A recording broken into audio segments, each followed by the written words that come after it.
Hello and welcome to Mind Shifters Radio. I'm Tim Hayes. I'm your host for the first hour. And today is Tuesday, May 6th, 2025. As always, we're grateful to everyone who's joining us here today, whether you're listening live or through the archives, as we spend another couple of hours teaching and supporting people in using some of the most powerful, effective, efficient, and accessible tools I've ever encountered. These tools are available absolutely free through the tireless efforts of Dr. Michael and Jeanie Ryce on the website at whyagain.org. If you go to that page and click on the two words that say Start Here in the upper left-hand corner, it will take you to a page where you can download and read Chapter 24 of Dr. Michael Ryce's book. His book is titled, Why Is This Happening to Me Again? And that chapter of the book contains a narrative description and explanation of the primary tool in this work. That tool is called the Reality Management Worksheet, sometimes called the Reality Management Wake-Up Sheet, and it's a tool I've been using to great effect for over 20 years now to improve the quality of my life and most of my relationships, and to turn any negative emotional experience I have into part of the infallible guidance system that each and every one of us has been given. From that page, you can also download a whole host of audio files of shows just like this one, where people have been stepped through the worksheet process. If you choose to listen to them, even repeatedly, they can serve as a powerful tutorial for you to help you get maximum benefit from these tools in the shortest amount of time possible. You can also download the actual worksheet process itself. It's a simple PDF file. Click the link, download it, print it off, copy it as often as you like, and use it over and over again absolutely free. You can also go to your app store and type in the three words Heartland Aramaic Forgiveness. If you choose to do that before you're done typing the word forgiveness, you'll see the glowing heart icon. If you tap on that, it will let you download a completely free and private app that contains the Reality Management Worksheet. It also contains an abbreviated version of that worksheet process, and it contains a copy of the Dragon Klingon game, which is a wonderful way to introduce these tools to even younger audiences. We help people do all of that soon and often, primarily because it tends to improve the quality of people's lives the more they actively apply these tools in their lives. And secondarily, because it tends to prompt comments, questions, answers, and testimonials. If you have any of those to share with us, we greatly appreciate you doing so. You can email me at tjh@mindshifters-academy.org, or you can email Jeanie at jeanie@yagain.org. That's whyagain.org. And if we get a question or a comment from you, we'll address it on the internet show, and then as time allows, send you a notification about what day and time that occurred so you can listen back to the archives for your feedback or your input. And if you're joining us live, currently we're on the Zoom platform, and unless you have a question or a comment, we ask you to mute yourself. You can mute yourself by hitting *6 on your phone, or if you're on a Zoom platform, you can tap the mute button. And the Zoom meeting ID is 853-2357-4173. So if you open up a Zoom window, you type in, go to the meeting ID 853-2357-4173. And as always, whether I'm seemingly in the middle of reading something or in a monologue, we appreciate whenever anybody chimes in, asks a question, makes an observation, or chooses to refute something that we're talking about or presenting. It always makes the experience richer when people are willing to share their impressions and or their testimonials. So this is our second day running through the Zoom platform, and these shows, as always, will be available through wherever you get your podcasts within a matter of hours after this show wraps up. And again, today, Michael and Jeanie will be doing a rerun of a previous show, a best of show on Podbean. And the news from Jeanie is that she is doing very well. Everything went very smoothly, and she's already been up and walking around yesterday and today. And they're imagining that she will get released from the hospital today from her little surgery or her not so little surgery, depending upon how you look at these things. And they just want everyone to know that they greatly appreciate the thoughts and prayers and blessings being sent their way, which have been abundant. And that's the news. That is the news. There's to get back into the flow of things with our Mind Shifters radio show. Yesterday, we were in the middle of reading some of the essays that are contained in the book A Walk in the Physical by Christian Sundberg. And in the second part of the book, the essays, 166 essays, are grouped into themes. And we were reading from the theme, Your True Identity. And I believe we left off by reading the essay that you are a creator. And the invitation is to remind yourself of your power to create your experience of life.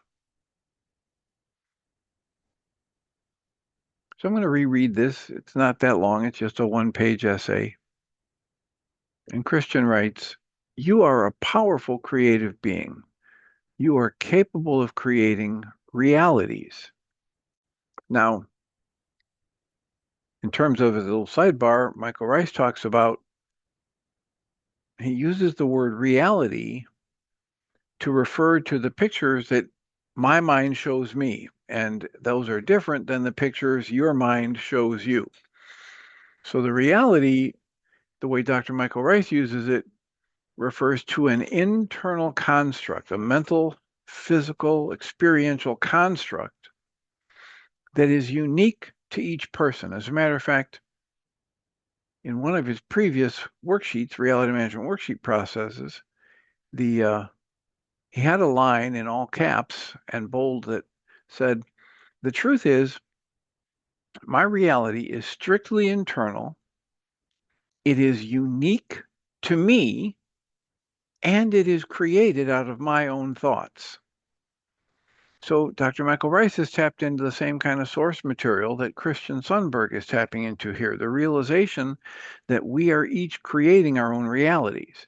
Now, in Dr. Michael Ryce's work, he tries to clarify that there is a difference between what's actually happening in the world, the energy fields within which we are nested as an energy field. And so if I'm in a room with 5 different people, there's one actuality happening, and there are 5 individual realities going on. Every person in the room is creating their own sense of meaning. Every person in the room is either hearing or not hearing certain vibrational frequencies. Every person in the room has certain meanings for those vibrational frequencies that they're receiving. And so we differentiate between the capital T truth of what is and the individual experience that we call reality. So Christian writes, you are a powerful creative being. You are capable of creating realities. You do so individually, and you also do so collectively. Capital S source is immeasurably creative. Its essence is to be creative. And you are a part of that capital S source. Our world is a place where we learn how to manage the contents of our own nature. We experientially learn how to wield our intent. And as Christian talks about, one of the ways to think about why we would come from a non-physical spiritual state into a physical state is so that we can get better and better at holding true to our loving intent in more and more challenging and difficult situations, or what he calls rigorous contexts. So he says, we experientially learn how to wield our intent, and we experientially learn to actualize our deeper creative and loving beingness, and we do so within increasingly more difficult, rigorous contexts. And then we get stronger, and then we get better at doing it, and then we get clearer in our focus. He writes, we experientially master the power of contrast. As we do that here, we're better able to do so in contexts that are far beyond our human comprehension. No matter what type of experience we entertain, no matter how deep and dark it may seem, we are always beings of love and creative power. Indeed, as immortal spirits, we are bold in the depths to which we are willing to go in the name of creativity and love. Compared to other reality systems, ours is dense and firm, but even here, our creative nature always operates. Even here, we alter the contents of our personal experience and our collective experience and our apparently shared external material world. And we alter those by the nature of our own thoughts, the nature of our own beliefs, and the nature of our own intentions. So the invitation here is to be reminded of your power today. Reality is listening to you. It asks, what would you have us do? What would you have life do? How would you have your experience be created? So, if reality is listening, if actuality is listening, if the creative source of all is listening, what are you saying to it? Are you speaking to it of your gratitude? Are you speaking to it of your joy? Are you speaking to it of your frustration and resistance to learn the lessons it has for you? So that's the invitation. The next essay is titled The Never-Ending Abundance of Life. And Christian writes, life itself is abundant beyond measure. Life itself is so rich that no physical form can possibly express the depths of its native bounty. You are capital L life. And as that capital L life, you are having the experience of being a person. Thus, the depths of abundance exist within you. You do not need to turn to the things of the world to find your richness. You do not need to turn to objects, ideas, beliefs, actions, substances, sensations, or relationships to find your worth. Worth already belongs to you simply because you are. This is not a statement of ego. This is a statement of being. This echoes what Dr. Michael Ryce says in a lot of his workshops. You have value, not because of how much money you've donated to a cause or how many businesses you were able to start and keep running or how many cures for various diseases you've discovered. You have value the same value as any other person has ever had, simply because creation put the breath of life in you. Your value is inherent in your being, not your doing. The last little paragraph here says, there is never truly a reason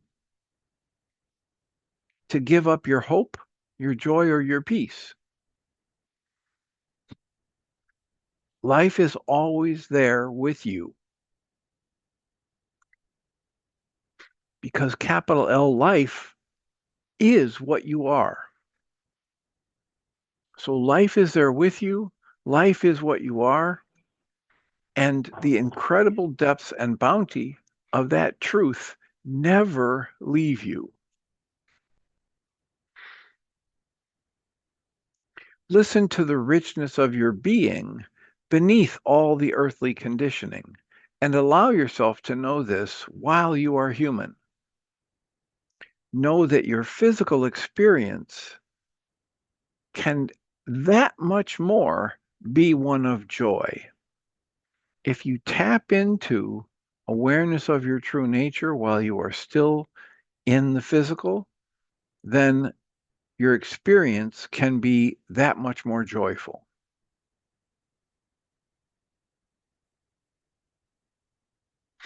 The last essay in this theme, this category of themes, titled Your True Identity. The last one is titled Humbly Acknowledge Your Divine Identity. And right there, it seems like an oxymoron. It seems like a contradiction. How can you be humble and claim you have divine identity? He starts this essay with a quote from Wayne Dyer. Quote, "You are not just a part of God.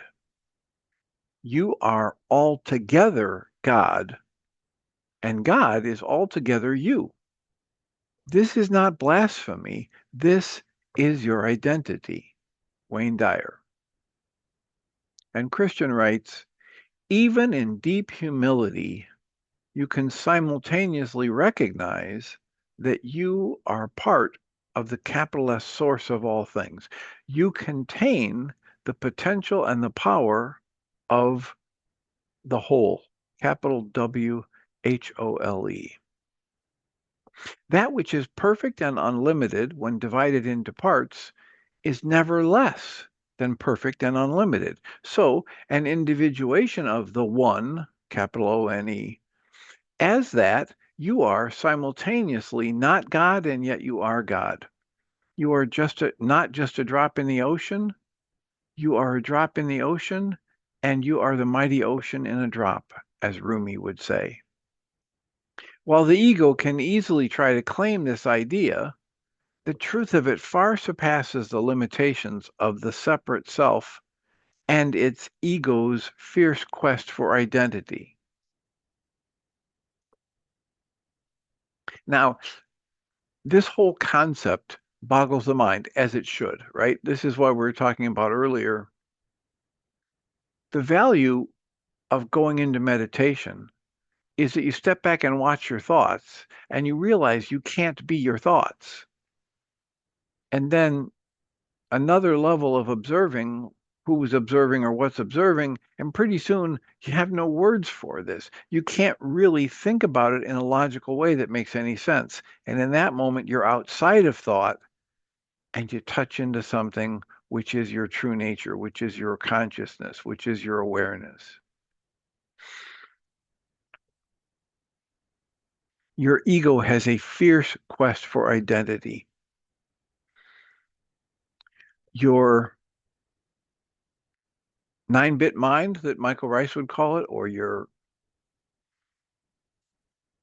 mechanical level of mind, that Guy Finley would call it, is constantly churning, working to define itself by contrast and judgment and comparison. What we're talking about in this essay, where you humbly acknowledge your divine identity, we're talking not about the ego that thinks it's so important. We're talking about an experiential state of awareness that you are connected to all things and all beings, and they are connected to you.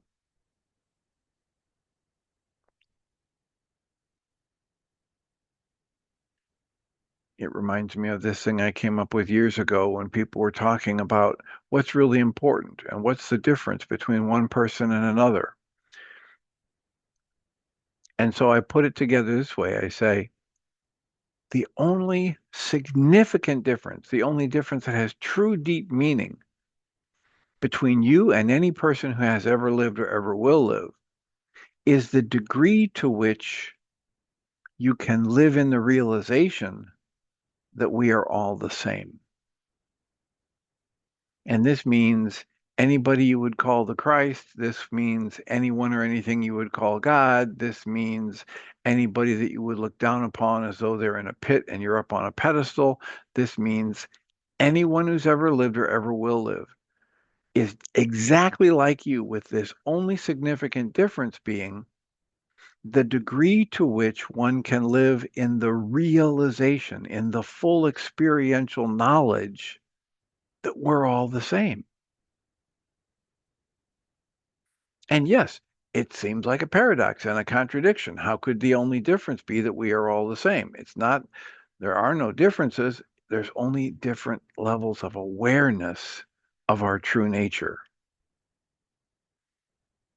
Christian goes on and says, yet even as we feel separate, there is power in acknowledging what we are. For in the truth of what we are, there is nothing to fear. In what we truly are, there is no lack and there is no limitation. In what we truly are, there is no depth or captivity or disease. Acknowledging that helps to liberate us from the fear of the lack and limitation that we have bought into while we've been lost in the dream of being human. The truth of what we are is deeply freeing. The power of the whole, capital WHOLE, that belongs to us is the same power that gives rise to universes, the same power that is the root of all beautiful or ugly expressions of form. As creative beings, we are responsible for how we use that power. For where you go and where we go, reality ultimately follows. Acknowledging who we really are, then, can be the first step to more deliberately using our power and intentionally carving a path in the world of form, a path that is much more reflective of our true nature, that being capital L love and capital J joy. So this reminds me of the thing we've talked about a lot. People have different ways of talking about it. I talk about it as, imagine there is one enormous, beyond comprehension, fire hydrant shaped device that is constantly spewing the force of creation, the life force of all that is, life itself. And each one of us has a tiny little hose that's connected to that fire hydrant. And it's always on. And it's always producing this creative energy. As it's producing this creative energy, we have no choice in the matter. There's no off switch for us. There's no on or off switch for us. It's just always expressing that creative energy. What we do have choice about is where we point that little hose that we have dominion over. Are we going to point our mind energy, which is the hose, our choice of how to focus our mind energy? Are we going to point it towards thoughts of love and joy and compassion and gentleness?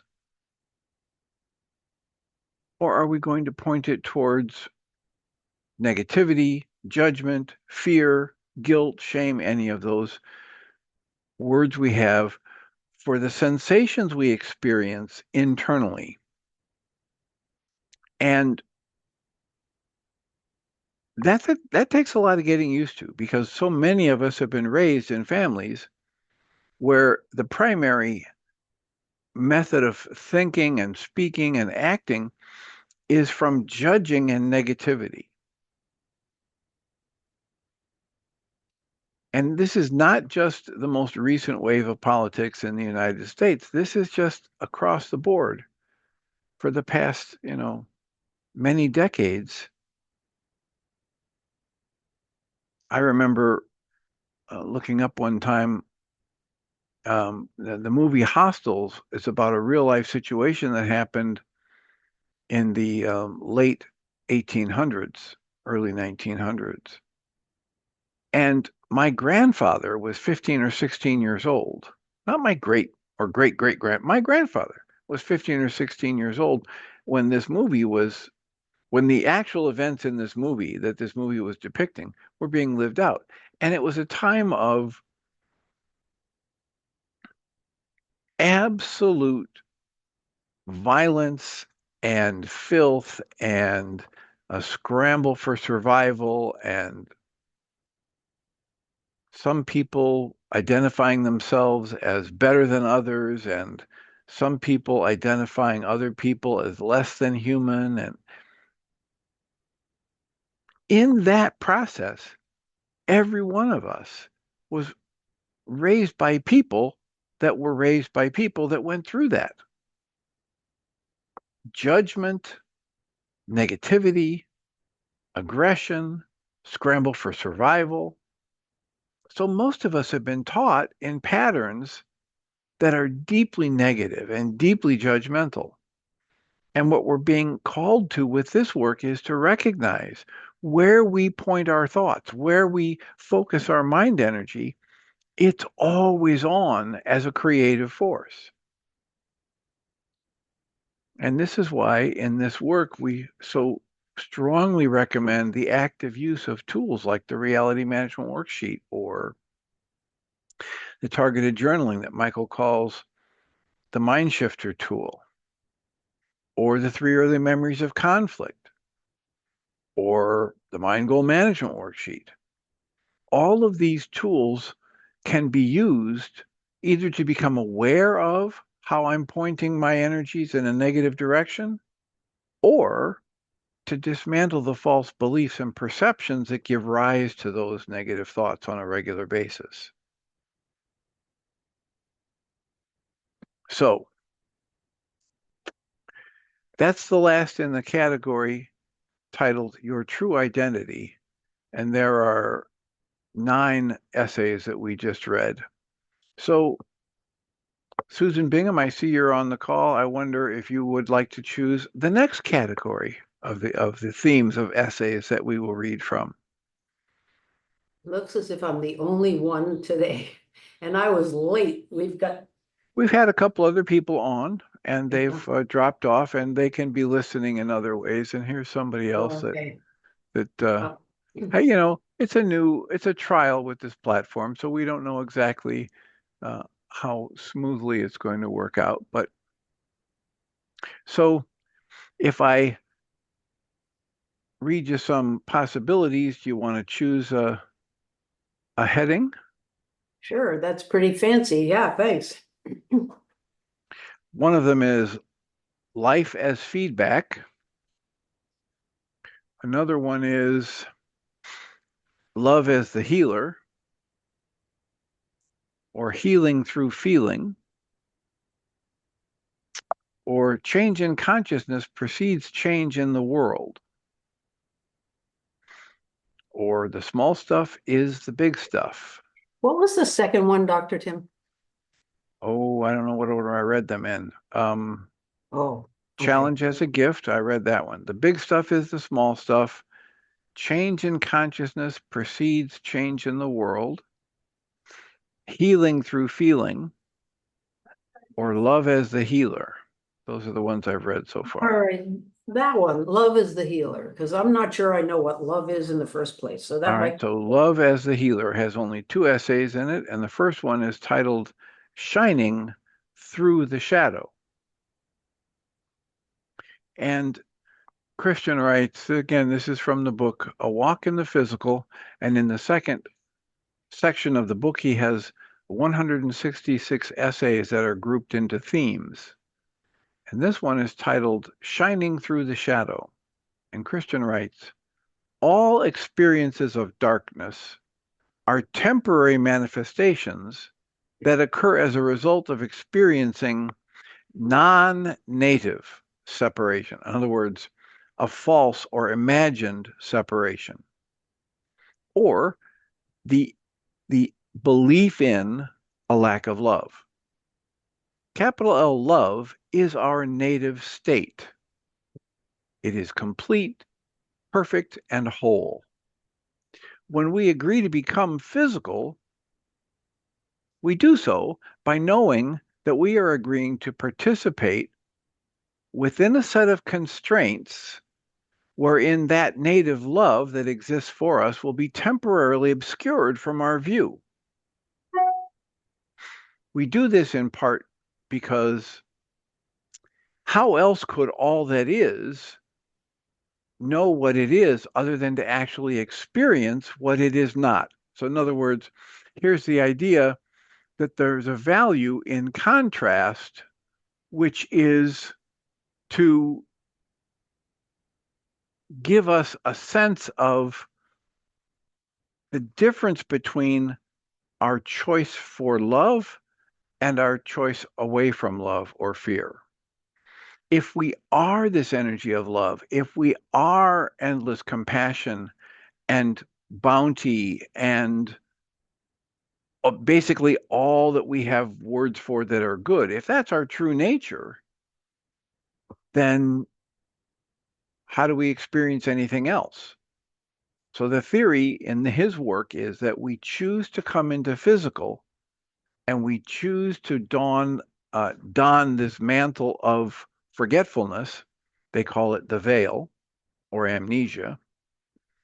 And from that experience, we get a better sense of our true nature.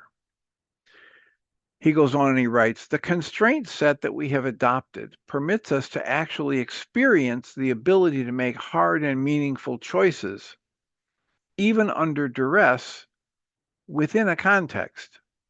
And physical life is that context. Now, he's talked about this in a couple other essays that we've read, where if you are all that is creative, connected to everything else, you don't need to choose anything because you're already you have access to everything. So how do you get the potential for choice? You have to obscure from your awareness that you're connected to all that is. He goes on and writes, the very natural result of making choices in obscurity, however, is that we often call things negative experience. We experience the effects of selfishness and greed. We experience misunderstanding, judgment, and violence. We experience pain as we are misunderstood, as we are mistreated, and as we even buy into misperceptions about who or what we actually are. We are hurt ourselves and we often retain that hurt and then pass it on to others, person to person, parent to child. We perpetuate the pain that is in us by operating out of our own pain.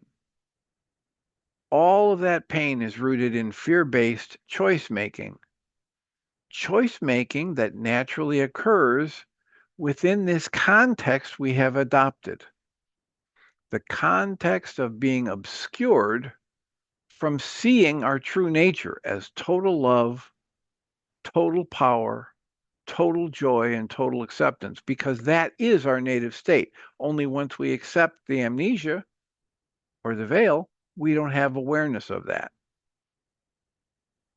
So he goes on and writes, so then, how do we heal this cycle? And he puts one word, capital Love, love. Love, the solution is to love the individual who's experiencing obscurity. Dr. Michael Ryce would say, the solution is maintain your awareness of your true nature as love and maintain your awareness that the other person you're interacting with is that energy of love and extending your energy of love to them. In effect, you seek to remove the obscurity by reminding the individual of this greater truth that always exists beneath the surface, that you are this energy of creation that some would call love, and they are this energy of creation that some would call love. The way Christian writes about it is he says, we remind them that he or she is wonderful, accepted, taken care of, adored, powerful, free, and worthy. For ultimately, we are accepted, we are adored, we are the Creator's love, as and it is always, always available to us. It's just that we've undertaken an experience wherein we have forgotten it. And many times when they write this, they say we've temporarily forgotten it, which is that nod to the idea that you don't need to fear because this is only a temporary state, this forgetting your true nature. Christian goes on and writes, love is the ultimate healing power in the universe. It is the expression of the wholeness and unity that is native to what we truly are. Love is what we yearn for and what others here so desperately need. We are called to be beacons of love while in this place. We are called to personally express the divine love that exists for us and in us and as us and through us and express it to each other. That is our mission while we are on our walk in the physical. Christian writes, know that regardless of the fact that you are having an experience in a place where love often appears to be obscured, you can never truly be separated from the incredible love that exists specifically for you. Be assured that one day you will return to the loving foundation of your existence and you will be healed fully by that love. However, we do not need to wait until the end of our time in the physical to experience healing. In fact, we're here in this place to take a shot at seeing how we can do under these challenging constraints in the name of love for each other. Since the love of the Creator is often not immediately apparent here, we have that precious opportunity to actually shine that light to each other. So if you want to think about why are you here? Why did we come from the non-physical where we are directly connected to this energy of love and joy and compassion? There's a potential answer for that question so that we can shine this light of love, this precious opportunity to shine that light of love to each other in what appears to be the shadow of darkness.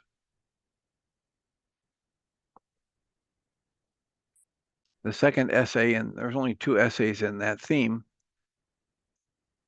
the second essay is titled Evil as, quote, ignorance to love, close quotes. And Christian writes, there is only love. Though many of us are temporarily acting from the darkness of an experience of, quote, lack of love, close quotes, all beings at their core are the light of capital L source, capital L light of capital L source. All beings are that.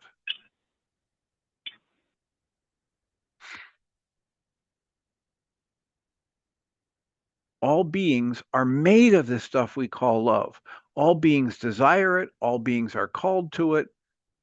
And it is ultimately the ultimate nature of capital L light within us all. Sometimes the individual spirit experiences the darkness as a temporary sojourn.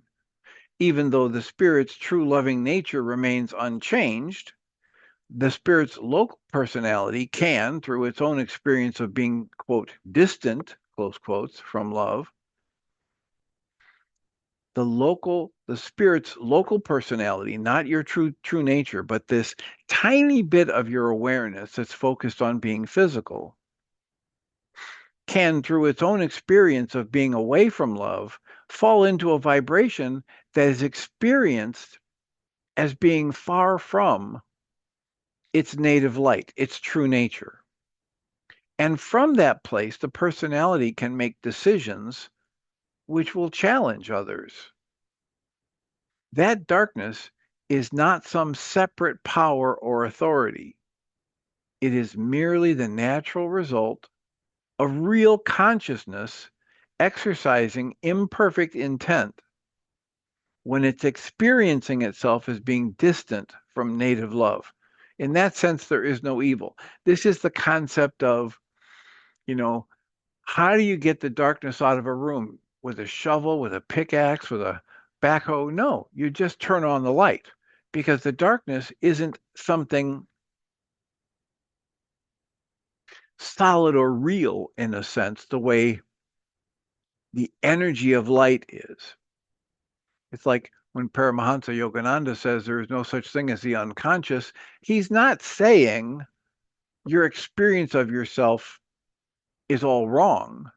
He's just saying that it's not this active living entity that blocks you from seeing things. It's your willingness to look at what you've already been through or your unwillingness to look at what you've already been through.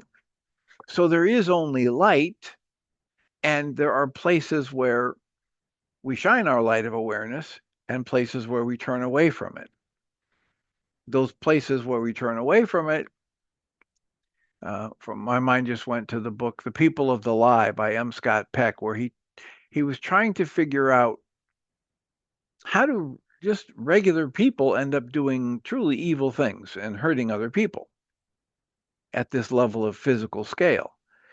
And the more he looked at it, the more he looked at the people he worked with, the more he questioned people and puzzled it out for himself, the more he came to the conclusion that the only way a human being does actually painful, hurtful things to another human being is as that person is running away from their own internal pain, fear, or sadness that they're either unwilling or unable to deal with themselves.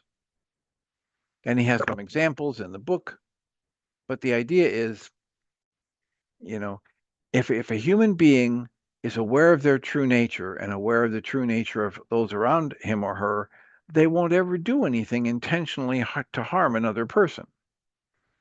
But if a person is running from their own internal pain,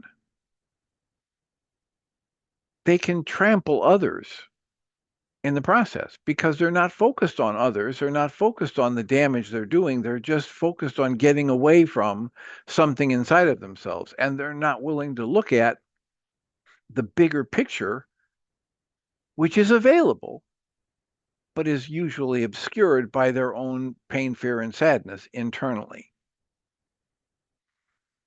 So he says, in that sense, there is no evil. There's just the awareness of your true nature or the avoidance of that. And then he writes, the human ego often rejects the idea that there is no evil, in part because our collective consciousness has grown within a history and environment in which it was meaningful to identify one's enemy. However, at the most fundamental level, there is no enemy. Ultimately, you have no enemies. Now, immediately I want to talk to people about how this is at a level of scale. Guy Finley talks about everything is in scale. And certainly at the physical level of scale, you might have somebody who wants to harm you.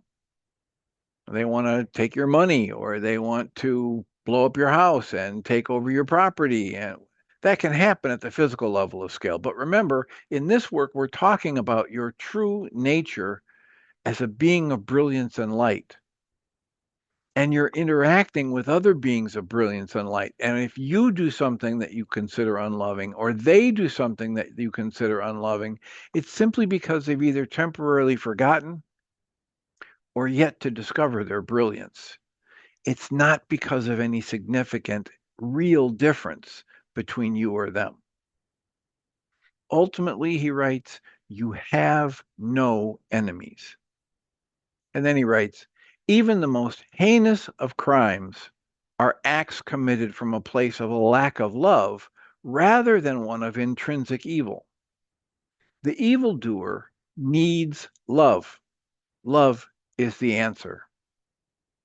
This does not mean that we need to accept acts of cruelty or that we should stand by when intervention is required. It simply means that even as we do intervene, we can recognize that the one we intervene against or with is not a foe, but in fact is another embodiment of the light making its way with free will through a very challenging world. Evil is, quote, ignorance to love, close quotes. Or, quote, evil is perceived separation from love expressing in form, close quotes. And having experienced that ourselves, can't we understand? Can't we have some compassion for those who seek to do harm to others? This is why Dr. Michael Ryce has in his 7-step reality management worksheet, in the current 7-step worksheet, step 6C is I ask to be shown how I have been violating the very rule, the very goal that I think these other people should be following. Whatever my advice is to somebody else, it's the perfect advice for me. And as Guy Finley says, he says, when you wake up one day and realize that you can't stop yourself from doing the very thing you think you're upset with somebody else for doing, that's when compassion shows up. When you realize we're all just beings of brilliance and light, and anybody who's acting as though they're not a being of brilliance and light has either temporarily forgotten or yet to discover their brilliance. And I think there's one more that I'll read. It's that's there's only 2 essays under that last heading. And this one is healing trauma through feeling, healing through feeling. And there's only one essay in this category. He writes, we are integrators of experience. Here in the physical, we have experiences. We receive sense data, and then we interpret it. And we interpret it and give it all the meaning it has for us, as what the Course in Miracles would tell us. We interpret those experiences and we attach thoughts to them. We attach meanings to them and judgments to them. And then we react to our own interpretation, even if we've forgotten that it's our own interpretation. And through that process, we grow as, quote, successful integrators of experience. So my mind is instantly going to the Way of Mastery, where one of the lessons is titled, All Events Are Neutral. And they make clear later on in that lesson that while all events are neutral, my thoughts about those events are not neutral. My thoughts about the events that I experience, the sense data hitting my 5 senses, my thoughts about them are what give it all the meaning it has for me. Christian goes on and writes, some experiences are more challenging than others. In general, this physical reality offers to us uniquely challenging constraints. The fact that this reality around us seems to stay firm and appears to not yield when it pushes on us makes the force of the circumstances we are facing very strong. As the consciousness seeks to integrate such a challenging circumstance set, the stress of the experience can potentially enable profound spiritual growth. Again, back to the analogy of lifting weights. If I go into the gym and I pick up one of those weightlifting bars and I take all the weights off the end and it only weighs, 20 or 5 or 45 pounds, depending upon the bar you have. And I just do curls with that and I push it up above my head. And I never add any weights to it. There are severe restrictions and limits to how much stronger my muscles can get.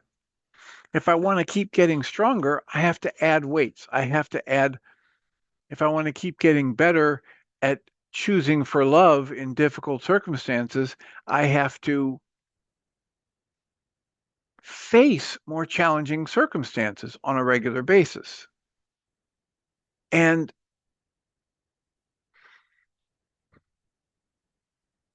if I'm interpreting that challenging circumstance as something bad or wrong or something that shouldn't be happening, or as the other person that I'm engaged with as someone who is, inherently evil, it's going to create a very different response set of possibilities for me to choose from.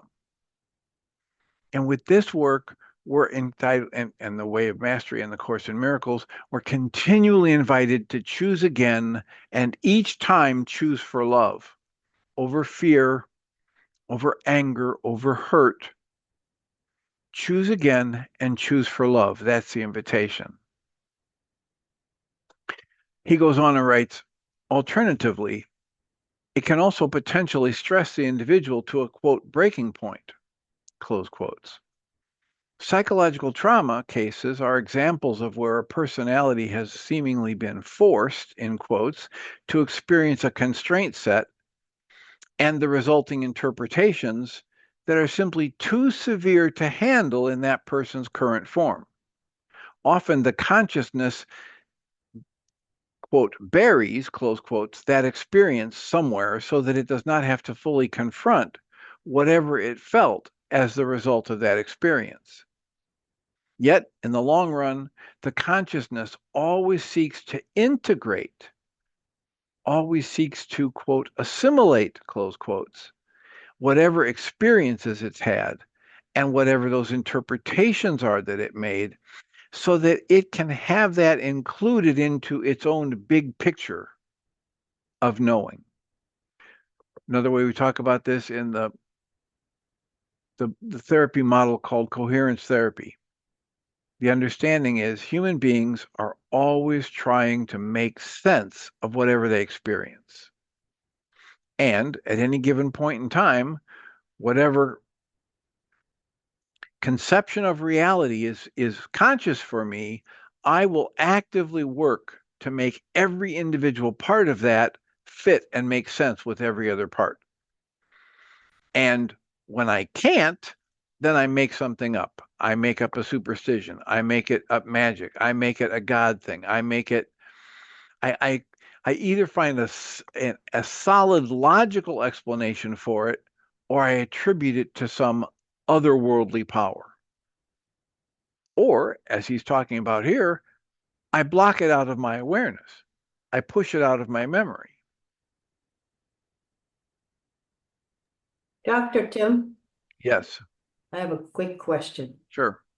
There are so many things that this is sort of resonating in my mind, but one question is, I've heard it said that after 7 years, you have a whole new body, brain cells have replaced with other brain cells. And if something happens to you when you're small, that will be wiped out unless you have remembered it and remembered it so the brain cells refresh and refresh. I know this is just a technical thing, but I'm thinking about my son who said he didn't remember what my sister did to him for years. And then all of a sudden he started remembering. And I said, what happened? And he said, I don't know, because in part of my mind, I always, maybe this is the answer, I always knew she did that. Maybe there was a sub memory that was consistent throughout his growing up. Okay, so the first problem I have with what you're saying, Yeah, when you say that, there's science that tells us that the cells in my body are living and dying right now. right.